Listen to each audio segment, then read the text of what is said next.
Ya memang soalnya saja. Alatnya. Artinya apa? Ya seperti senjata, artinya man behind the gun. Tergantung orangnya yang makai. Selamat datang di TJL YouTube channel. Kali ini saya ditemani oleh Pak Faisal.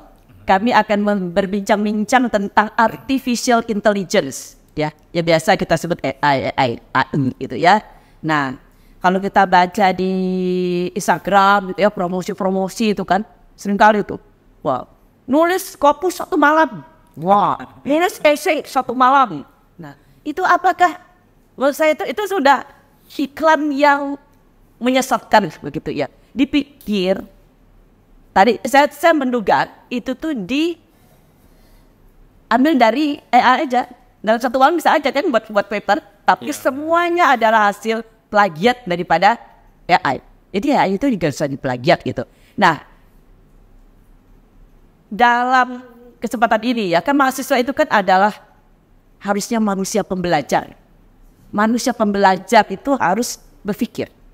AI itu memang kemajuan teknologi. Harusnya dia menjadi sumber inspirasi lah, lebih mudah ya menemukan, oh ternyata ya kayak gini tulis di sini. Tapi bukan berarti kita tidak menginvestigasi sumber aslinya. Padahal sebenarnya cara-cara seperti itu, misalnya saya ya sering melakukannya. Misalnya kita dapat tulisan bagus, dari mana sih sumber-sumber aslinya ini? Terus kita telusuri sumber aslinya, kita baca segala macam. Nah kalau yang ini, ini saya juga sering menemukan nih mahasiswa itu bukan cepat ya, pokoknya dia tidak ngerti apa yang ditulisnya. Nah, antara lain dari mana dapatnya? Dari AI. Nah, saya juga pernah bertanya sama joki tugas, joki skripsi, segala macam. Jadi, mengapa kamu bisa membuat, misalnya buat 3 paper dalam semalam? Karena AI. Tapi kalau kita benerin, kalau misalnya joki itu adalah seorang mahasiswa, dia juga tidak sepintar itu, karena dia itu tugasnya hanya copy paste. Nah, kalau dihadapkan seperti itu dan dosen pun mungkin tidak terlalu peduli, maka yang kita hasilkan adalah mahasiswa yang semakin malas berpikir dan akhirnya mutunya ya pasti tidak sesuai. Lah, biar kurikulumnya canggih kayak apapun, tidak akan bisa menghasilkan seperti itu. Mau pakai outcome based achievement kah apa? Tidak akan mungkin, karena dia tidak tahu bagaimana melakukan evaluasi, deskripsi, membandingkan segala macam. Tidak akan tahu, karena tugas-tugasnya pakai AI aja mungkin malah khawatirnya dosen malah terpesona gitu kan. Padahal sebenarnya dicurigai. Jadi hal seperti ini mungkin kita harus prihatin ya terhadap di mana AI bahkan menjadi lebih banyak mudaratnya kalau begitu. Karena dia membantu orang yang malas. Nah, harusnya dia orang yang pintar dan orang itu harusnya manusia itu punya akal budi pikirannya. Harusnya lebih pintar daripada AI kan. Maka dia bisa menggunakan AI untuk mutu yang lebih baik. Tapi kalau dia lebih kemampuan lebih rendah daripada AI, maka yang terjadi adalah keburukan itu ya. Bahkan kok saya lihat di jurnal-jurnal yang bagus ya, jurnal-jurnal yang bagus itu, AI ini tergantung lah yang namanya. AI itu kan kayak misalnya grammatical itu kan juga AI juga. Jadi biasanya yang dianjurkan itu AI yang memang membantu untuk dari sisi bahasa segala macam. Dan itu pun hati-hati. Seringkali itu dia menyarankan hal yang salah kok. Coba kalau orang tidak tahu bahasa, terima aja kan. Nah seperti itu. Nah jadi artinya kemudian ada lagi nih AI untuk mengganti kalimat itu. Parafrase. Karena tidak pakai pikiran, jadi aneh-aneh hasilnya. Makanya tadi ketika kuliah di mana kemampuan otak tidak dikelola dengan baik, maka hasilnya IPK tinggi tapi tidak tahu apa-apa. Nanti lulus suruh apa? Tidak tahu. Karena dia dimanjakan oleh AI dan kemudian dia tidak dikoreksi oleh lingkungannya. Jadi gitu Pak. Silakan Pak. Bagaimana Pak? Jadi bicara terkait AI ini sekarang fenomena yang sedang berkembang. Ya. Jadi beberapa tahun ini karena perkembangan teknologi menghasilkan AI, jadi seakan-akan itu cepat sekali ya, masif sekali perkembangan teknologi. Dengan adanya AI kelihatan sekali perbedaan dari dulu dengan sekarang. AI ini kalau dari saya pribadi, saya memandangnya seperti alat saja sih. Ya memang harus alat Seperti aja. alat, nah. Ya. Artinya apa? Ya seperti senjata, artinya man behind the gun. Berarti tergantung orangnya yang pakai. Ya. Begitu. Jadi apakah itu arahnya nanti positif, banyak manfaatnya, ataukah arahnya nanti justru banyak mudorotnya atau sisi negatifnya, itu tergantung pemakai. Nah, memang AI ini macamnya banyak ya. Nah, dan itu banyak juga yang ada yang terkait dengan akademis, misal membantu kita di urusan akademis, ada juga yang di luar itu. Nah, tapi pada poinnya AI ini seperti yang tadi saya jelaskan tergantung dari si pemakainya. Nah, apakah pertanyaannya kan kalau menurut saya mungkin apakah Indonesia ini dengan karakter pendidikannya yang seperti ini dan sebagainya udah siap memanfaatkan teknologi itu? Nah, itu kan jadi fenomena yang ini juga yang patut dipertanyakan. Nah, itu. Misal begini, kemarin kebetulan saya dari Malaysia conference itu salah satu pemateri bahas juga terkait AI. Nah, dia disebut tuh di situ. Saya ingat saya membahas terkait ChatGPT misalnya. Oke, ChatGPT. Oke. Apakah ChatGPT itu bisa menjawab pertanyaan kita? Kita kan sering nanya tuh. Nah, menurut profesor itu sebenarnya ChatGPT ini tidak bisa menjawab. Dia hanya mengeluarkan, dia hanya memproduksi kata-kata dari database yang sudah ada. Jadi sebenarnya tidak menjawab pertanyaan. Itu. Dan beberapa kali saya nyoba nih ChatGPT itu memang jawabannya agak ini juga ya, agak secara secara detail. Nah, saya misal tanya ini, itu jawab secara detail. Cuman saya beberapa kali itu coba iseng, kira-kira dia bisa prediksi juga. Nah, prediksi pertumbuhan ekonomi di Kalimantan Barat. Itu dia nggak bisa jawab detail. Artinya apa ya, ini punya kelemahan juga. Gitu. Jadi kalau menurut saya pribadi tetap memang otak manusia ini lebih bagus lah daripada AI. Jadi AI ini kayaknya belum bisa mengalahkan otak manusia. Cuman balik lagi, sisi mudorotnya banyak juga. Maksudnya dalam arti ketika orang itu terbiasa menggunakan AI, terbiasa menggunakan AI, tidak belajar dari AI itu tersendiri, itu jadi malas berpikir. Ya itu, jadi akhirnya belajar tapi kok bisa? Ya berarti kualitasnya rendah lah begitu ya. Karena bagaimanapun belajar itu pasti melalui proses berpikir kan. Benar. Nah seperti itu. Jadi kalau kita sudah tidak berpikir, ya kenapa kuliah gitu kan. Nah seperti itu ya. Jadi artinya tadi pertama tidak terus berpikir ya. Kemudian dia bisa lama-lama orang makin tambah malas. Mengerangkai kata aja dia udah malas membuatnya. Padahal itu yang saya lihat, membaca, menulis itu berbeda dengan bercakap. Ketika kita berkata, kita lebih mudah ya. Ketika menulis, otak kita ini mulai berjalan. Bayangin kalau otak itu tidak dipakai secara optimal, lalu untuk apa kuliah? Iya benar. Gitu ya. Jadi akhirnya, ini buat di laporan, langsung cari AI. Lah, akhirnya yang menang nanti bukan pengguna AI, pengguna yang otaknya cerdas, yang menggunakan AI sebagai alat, sebagai alat bantu, bukan yang utama. Yang sekarang itu yang utama, karena otaknya tidak mampu lagi menciptakan kata-kata sendiri, dan dia sudah tidak unik, seperti pabrik. Kalimat-kalimatnya seperti pabrik, ya, dia tidak peduli dengan kata-kata segala macam. Nah, itu. Nah, apalagi kalau selingkuhannya tidak peduli seperti itu. Nah, seperti itu ya. Jadi ada hal yang mungkin kita harus hati-hati lah dalam hal ini ya. Sehingga memang ya, apalagi kalau kita misalnya input kita bisa rata-ratanya rendah. Input ya rendah. Terus malas lagi. Tambah AI itu apa? Enak nih, tidak belajar. Dapat nilai tinggi. Ngapain? Rugi-rugi belajar kan. Akhirnya yang kita hasilkan ya katanya mau bersaing. Katanya kurikulum secanggih apapun tetap dia tidak akan bisa tercapai waktu tujuannya itu kalau kita dibancakan dengan hal-hal yang seperti itu. Oke, kalau saya begini, pernah kepikiran gini, kira-kira AI itu kan misal gampang aja kita ChatGPT ya. Nah, kita ngetik tuh pertumbuhan ekonomi adalah apa, itu kan keluar semua. Pertumbuhan ekonomi adalah bla bla bla. Itu semua kan database dari pikiran-pikiran orang yang sudah ada, dari tulisan-tulisan orang yang sudah ada. Nah, yang tidak bisa dilakukan AI, yang tidak bisa dikalahkan AI itu orang-orang menurut saya cerdas. Cerdas itu apa? Cerdas itu apa, pikiran dia itu dia biasa terpikir apa yang orang lain tidak pikirkan. Kritikal Nah, berpikir kritis. itu kalau orang-orang yang seperti ini, nah itu kan pasti muncul sesuatu yang baru tuh. Itu kayaknya sepertinya kalau menurut saya tidak bisa dikalahkan oleh AI lah. Kadang tuh saya berpikir bagaimana tugas kita sebagai seorang dosen untuk memunculkan itu kepada mahasiswa. Nah, tapi di Indonesia itu problematikanya, itu banyak orang yang dia tuh ketika berbeda dengan yang lain udah takut tuh. Nah, ketika berbeda dengan yang lain udah takut. Padahal berbeda itu kan belum tentu jelek juga kan. Iya. Nah, bahkan menurut saya mungkin malah cenderung ke unik kadang. Nah, itu kadang udah takut tuh.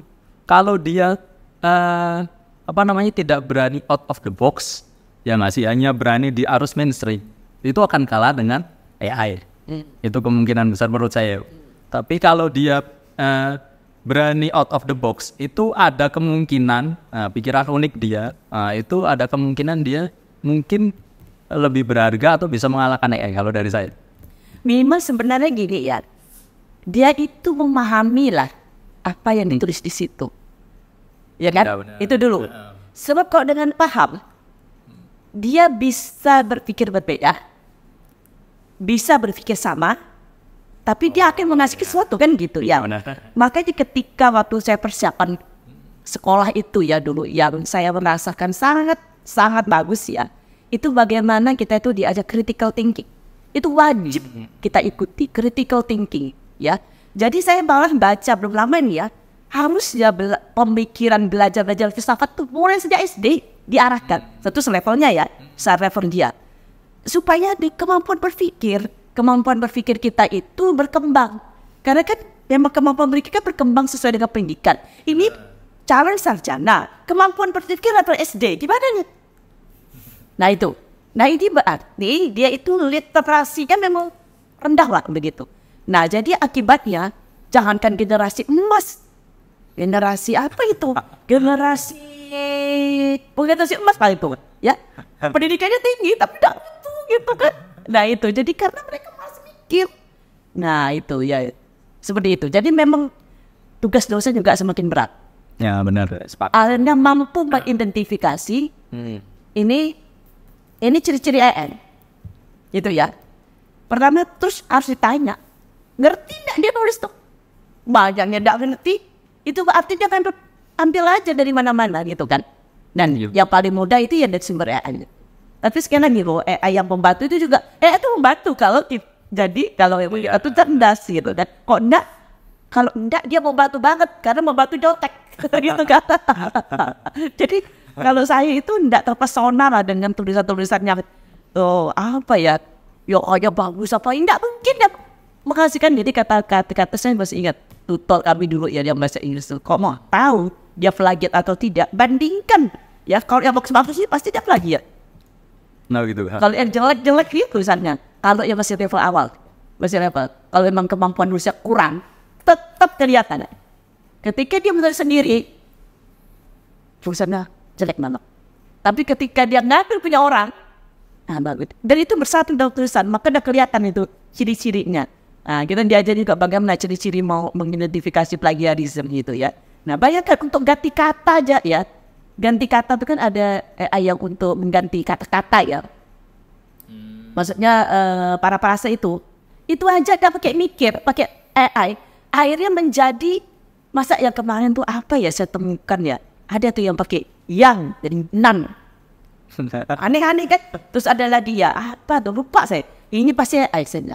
Nah seperti itu. Kayak tidak menggunakan otaknya. Seperti itu. Nah sebenarnya saya sendiri misalnya, saya tidak pernah kita kan dulu ada namanya thesaurus ya. Tapi kalau saya sih jarang pakai itu.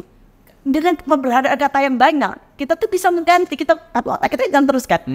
Nah itu, jadi sebenarnya tadi bahwa kalau kita itu semakin menurunkan kemampuan berpikir kita, maka AI ini memang akhirnya membuat kualitas kita semakin menurun lah ya, semakin menurun. Jadi padahal itu kan dari hasil research study Bank Dunia itu sudah menunjukkan penurunan loh kita. Sarjana pendidikan tidak sesuai dengan kemampuan berpikir. Jadi jangan pikir sarjana itu jangan pikir sarjana. Tidak. Berpikir sarjana, Bisa sarjana. kemampuan pikirnya SD SMP. Kan susah itu mengajar, sangat susah loh mengajar kayak gitu. Nah, kita jangan bandingkan kalau yang tempat-tempat yang mungkin yang lebih pintar ya. Anak-anaknya inputnya bagus-bagus begitu. Kok di sini kan momennya kan kurang. Terus ada AI lagi, makin semakin parah. Nah, kalau tujuannya tuh IPK, oh tenang saja. Tapi nanti akhirnya nggak mampu apa-apa, bersaing lokal kalah. Sekarang mata pencari kerja dari luar pun bisa datang ke sini, seperti Pak Faisal itu kan, bisa datang ke sini, bisa kalah kan kita. Dan Soalnya menjajah begitu ya. tidak dididik dengan kualitas yang baik, gimana mau bersaing dengan yang lebih baik? Ya, itu maksud saya itu adalah tantangan juga bagi dosen gitu kan, supaya tadi bahwa bagaimana ini kayaknya semakin mas berpikir lah bagi saya. Bagi tadi AI digunakan oleh orang yang pemalas mikir. Jadi kan kita malas mikirnya kan. Ya gitu. Nah, jadi lagi pula tadi kalau kita menulis di tempat-tempat yang bagus-bagus itu udah ada tuh tulisan seperti apa namanya. Pasti dia mengidentifikasi juga sih ya, mengidentifikasi AI yang tidak boleh itu. Tapi kalau tadi saya bilang AI itu ada yang diperbolehkan dalam arti yang tadi itu. Kalau bahasa komentar tadi, kalau tidak mikir pun bisa ada bilang karena itu salah juga ya. Wah ini siapa gramatikal lah, kok mau sih salah? Ya karena memang itulah kelemahan daripada AI itu. AI, ya. Karena dia tidak menggunakan pikiran, dia tidak bisa membedakan, kan dia tidak punya jiwa, dia tidak bisa membedakan mana mati karena kata-kata yang tepat, mati karena alasan politik, atau mati karena mati biasa. Dia tidak bisa membedakan itu. Yang kita kan saran ini ambil kan ada jadi baca tulisan itu kan. Nah kalau saya kembalilah kita kepada tadi, oke, AI itu alat bantu ya, alat bantu yang mungkin bisa membantu kita lebih baik lah, lebih cepat lah cari referensi kan. Benar. Cari referensi kan susah juga tuh. Nah, tapi bukan berarti langsung copy paste. Ya diselidiki, jadi kita bisa lebih mudah lah begitu intinya. Nah gimana Pak? Ya mungkin sama lah ya. Jadi AI ini, saya sepakat omongan Ibu yang tadi bahwa akan ada saatnya orang-orang yang menggunakan AI dengan cara yang salah ini itu akan jadi makanannya orang-orang yang menggunakan AI dengan cara yang benar. Bukan kalah karena AI-nya, tidak. Kan. Tapi kalah oleh pemakai AI yang pintar. Benar-benar, pemakai AI yang pintar akan mengalahkan pemakai AI yang benar. Jadi bukan orangnya yang dikalahkan AI, tidak. Bukan. Orang sama orang, ya. Karena orang kan tadi kan dengan sumber yang bagus itu, orang kan bisa semakin bermutu kan. Benar. Kalau dia menggunakan pikirannya kan. Iya. Nah, tapi yang kurang nih, aja. Otaknya udah makin tambah tumpul. Nah nanti sekali cari kerja, gimana? Itu nanti kalau wawancara kelihatan. Masa di saya kabar. Nah, tulisan aja. Ini tulisan AI. Lah, gimana kok enggak? Dan dia tidak ada rasa percaya diri. Iya benar. Kan? Tidak ada percaya. Karena dia tidak punya kemampuan itu. Nah, sekarang apa? Percuma juga kita punya tujuan yang hebat supaya bersaing skala internasional. Labor-labor sekali di lokal dia kalah dari tempat yang bagus. Itu maksud saya ini. Nah, jadi tapi tadi itulah ada kita tuh harus menggunakan AI itu sebagai alat supaya kita lebih cerdas. Cuman memang di tempat yang tadi ya, di tempat yang memang banyak orang dan dosennya pun harus lebih tadi itu ya, lebih peduli lah ya, ada kualitas gitu kan. Tapi kalau enggak, nah akhirnya ya tugas dosen juga tambah berat lah ya. Misalnya dulu lah mahasiswa pinter itu tulisannya bagus. Nah sekarang tulisannya bagus semua. Kan ada bagus tapi nggak ngerti. Nah artinya kita harus lebih selektif, lebih detail kan. Kalau dulu gampang lah menilai bahan sekilas. Sekarang kita harus lebih. Isu lagi. Ini bukan bagus hasil dia, bagus hasil nyontek. Benar. Begitu kan? Nah makanya kita tuh perlu bertanya juga kepada mahasiswa dekat. Mereka ini nggak ngerti apa itu. Kok bisa-bisanya dia itu mau saya tanya ya. Dia harus multidimensi. Wah, dia mau lulus. Saya tanya, apa? Dan dia kok percaya diri itu. Saya herannya itu kok percaya diri. Dia tidak tahu, tapi percaya diri. Nah, Makanya harus dia menyadari kan. Oh, kita tidak tahu, kita belajar. Tapi mereka tuh percaya diri, walaupun tidak tahu. Nah itu. Nah jadi akan apa ya, semakin sulit kita bersaing ya. Karena tetap banyak orang yang pintar-pintar. Pengguna AI. Benar. Orang pintar pengguna AI itu banyak. Ya kan? Ya, benar. Artinya dia semakin apa ya namanya? Semakin mudah menjadi pintar. Betul tak? Semakin mudah menjadi pintar. Kan? Karena dia banyak sumber. Nah, tapi ya kurang ini. Kurang benar. Merasa pintar. Nah gitu kan. Akibatnya tadi nggak mampu berpikir juga gitu. Nah itu ya. Jadi kira-kira gimana Pak? Sebagai dosen, apa upaya? Nah, saya selama ini ya kalau cara yang yang sederhana bisa kita lakukan lah ya. Ya paling enggak mungkin menghindari tugas-tugas yang kira-kira bisa menggunakan AI. Apa misal atau paling gampang sederhananya misal anggap aja ujian lisan lah. Nah, dia kan nggak ada waktu pakaian. Capek dong. Iya tapi capek itu malah resiko kita sebagai dosen kan. Tapi kan itu paling sederhana itu. Tapi kalau ujian sih mungkin dia tidak mungkin pakai. Tidak bisa pakai. Ya benar. Ya kan karena kan dia kan tidak boleh bawa handphone kan. Iya benar. Tugas lah terutama. Tugas. Jadi kalau saya baik seringkali membuat tugas itu dia ke lapangan melakukan wawancara, terus dia membuat laporan. Akhirnya susah ya mau pakai AI itu susah. Benar. Ya karena kan dia ke lapangan spesifik kan, dia buat laporan. Tapi yang paling mudah adalah kalau pakai yang data-data makro.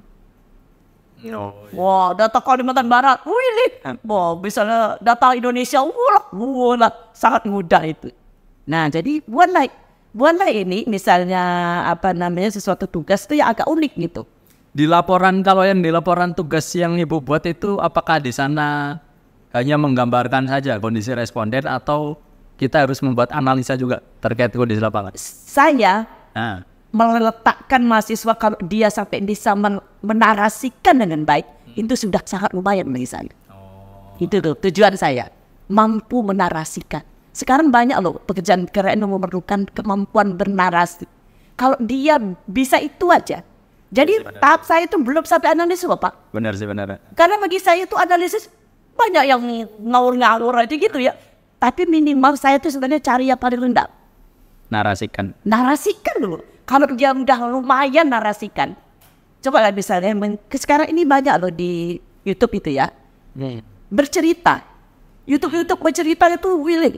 Cerita misteri, cerita apa itu banyak loh ini ya penontonnya Pak. Tapi kemampuan narasi yang bagus itu, enggak. Iya besar. Itu ngomong ya, nulis, tidak mudah loh narasi itu. Nah, jadi tugas saya tuh masih level segitu. Kalau analisis bagi saya nanti baru ketika ujian, ketika lain itu saya baru minta nganalisis dari tugas itu. Gitu. Jadi kan beda kan? Iya. Nah, ketika analisis dia udah nggak bisa lihat macam-macam nih.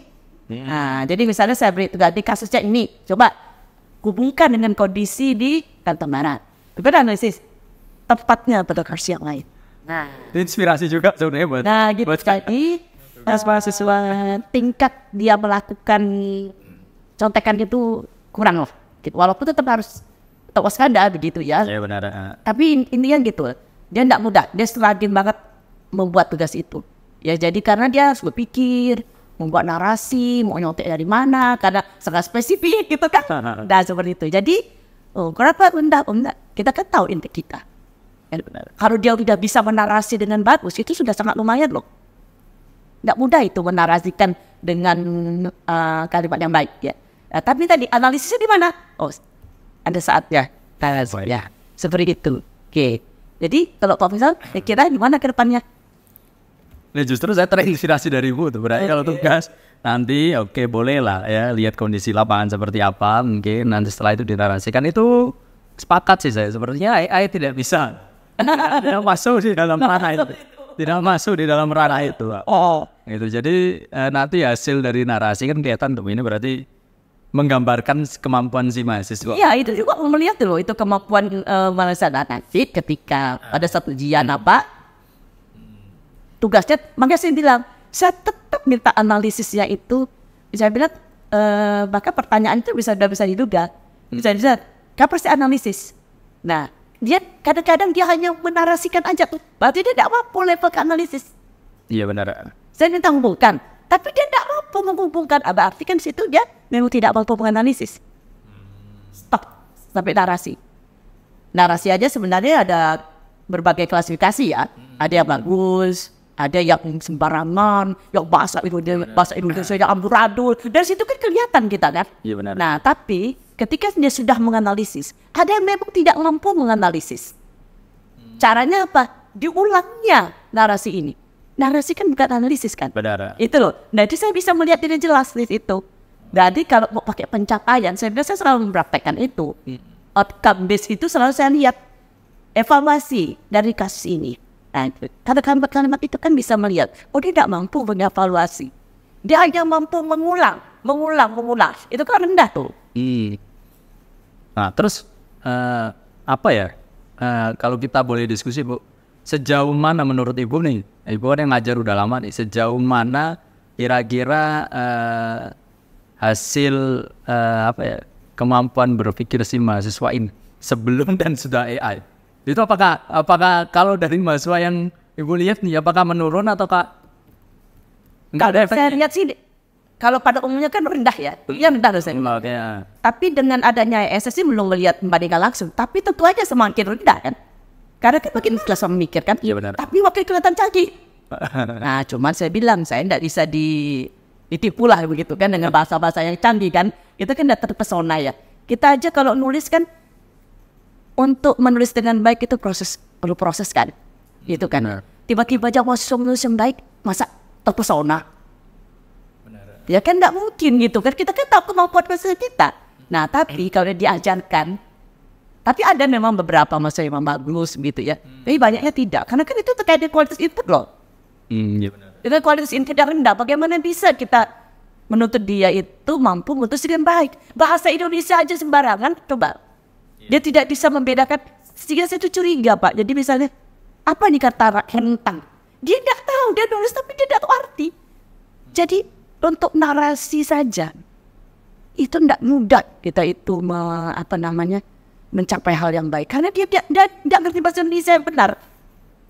Dia bisa menggunakan tapi dia tidak paham. Nah itu dia tidak bisa menggunakannya secara tepat. Arti kata ini untuk ini, artinya tidak bisa. Padahal kan di situ kan dia harus menggunakan pikiran kan. Iya benar. Nah, dia udah malas menggunakan pikiran itu. Nah itu Pak, jadi menurut saya umumnya memang kemampuan itu rendah. Ya udah malas macam rendah, kemampuan berpikir rendah, tambah AI. Bener, tambah lagi deh. Tambah rendah pasti kan. Nah, tapi tadi hanya sebagai kecil lah mungkin yang memang anaknya pintar. Ya benar. Sehingga dia bisa menggunakan AI itu dengan cara yang cerdas. Nah itu, oke. Jadi kira-kira begitu ya Pak. Ya mudah-mudahan AI itu benar-benar bisa mencerdaskan lah. Ya, tapi untuk mencerdaskan kita perlu pengguna yang cerdas. Kalau penggunanya pemalas segala macam ya udah lah. Tetap dia itu pastilah tidak akan bisa tercapai lah kecerdasan. Bukan makin tambah cerdas lah, makin tambah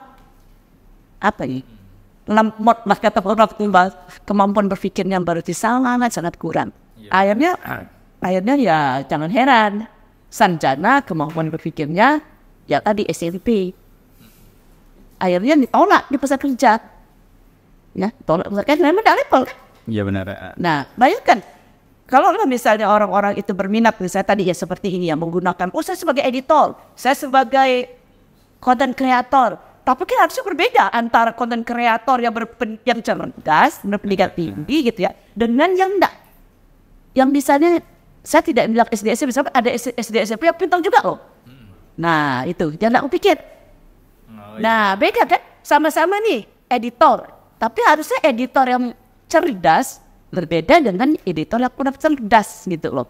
Nah itu akhirnya pendidikan itu kan harusnya membantu kita untuk mendapatkan kerjaan yang baik ya. Benar. Tapi akhirnya bisa dikalahkan dengan orang-orang yang memang berpikiran itu cerdas, yang antara lain orang yang bisa menggunakan AI secara cerdas dan bisa menggunakan itu sebagai alat Jadi mudah-mudahan kita terhindarkan lah dari mudarat dari Iya benar. AI ini ya, supaya tadi yang emas tuh betul-betul emas gitu loh ya. Walaupun ya kita juga tahu bahwa sekeliling kita tuh banyak orang tuh udah malas baca loh, kan?